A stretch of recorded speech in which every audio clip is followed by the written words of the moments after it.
বলো। ভাইকে নিয়ে আমি সেন্টারে যাচ্ছি। কলপারে অনেকটা বাসন রয়েছে, জামা কাপড় রয়েছে, বাসন মেজে জামা কাপড় কেচে নিয়ে এসে সবজি কাটবি, আমি আসছি। ও কাকিমা, আমার না খুব খিদে পেয়েছে। সকাল থেকে খাই আমি এসে রান্না করবো, তারপরে খাবি।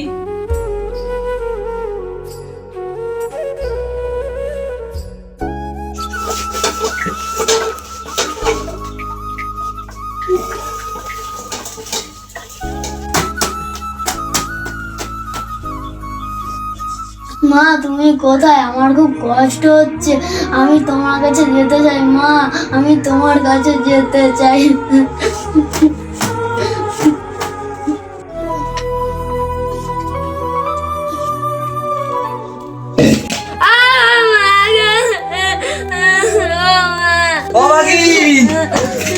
ওঠ মা, ওঠ। তোর কে করতে বলেছে এই কাজ?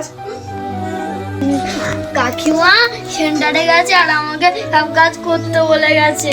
তোর কপালটাই খারাপ রে মা, তুই অভাগী হয়ে জন্ম নিয়েছিস। আর তোর কাকিমা তো মানুষ না রে, ও তো একটা অমানুষ। এইটুকু বাচ্চাকে দিয়ে এত কাজ করাচ্ছে। তুই কাঁদিস না রে মা, কাঁদিস না। কি আমি মানুষ না তুমি মানুষ? তোমার আজকে কোথায় কাজে যাওয়ার কথা ছিল না? আজকে যাও, বেরো বেরো।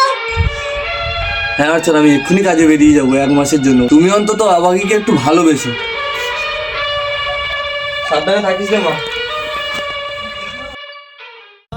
আমাদের একজন তো 1 মাসের জন্য কাজে গেছে, এই সুযোগে অভাগীকে কোথাও একটা ছেড়ে দিয়ে আসি।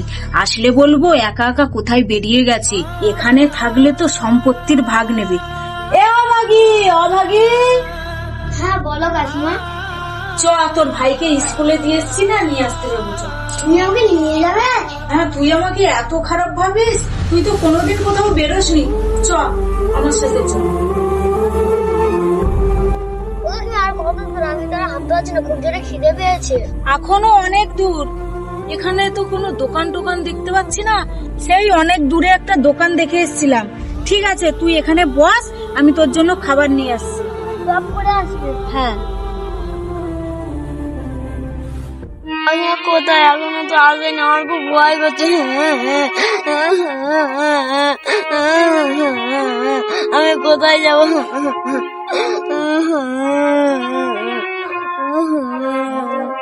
এই কে তুই? কাঁদছিস কেন? আমি অভাগী, আমাকে এইখানে রেখে দিয়ে কাকিমার দোকানে গেছে, এখনো আসেনি। অভাগী? আর তোর কাকিমা দোকানে গেছে? এখানে তো আশেপাশে কোনো দোকান নেই। তোর মা বাবা কই? আমার মা বাবা মরে গেছে, আমি কাকিমার কাছে থাকি। হায় ভগবান, আমি একটা সন্তানের জন্য তোমার কাছে কত প্রার্থনা করলাম, তুমি আমাকে একটা সন্তান দিলে না। স্বামীটা ছিল, তাকেও কেড়ে নিলে। তাই আজকের আমিও পথের অভাগী হয়ে গেছি। আর এই অভাগীকে বাবা মা দিয়েও তুমি কেড়ে নিলে, তাকেও তুমি পথের অভাগী করে ছেড়ে দিলে। জানিস, তোর কাকিমা না এখানে ছেড়ে দিয়ে চলে গেছে। তুই দুঃখ করিস না রে, তোকে আমিই নিয়ে যাব। আমি তোকে ভিক্ষে করে পড়াশোনা করাবো, বড় করব। তুই চল, আমার সঙ্গে চল। তুই এক অভাগী, আমিও এক অভাগী। আমার কিছুই নেই, আমার স্বামী নেই, সন্তান নেই। তুই আমার কাছে আমার সন্তানের মতন, আমার নাতনির মতন থাকবি। চল। তাহলে আমি কি তোমাকে দিদা বলে ডাকবো? হ্যাঁ রে, আমি তো দিদা।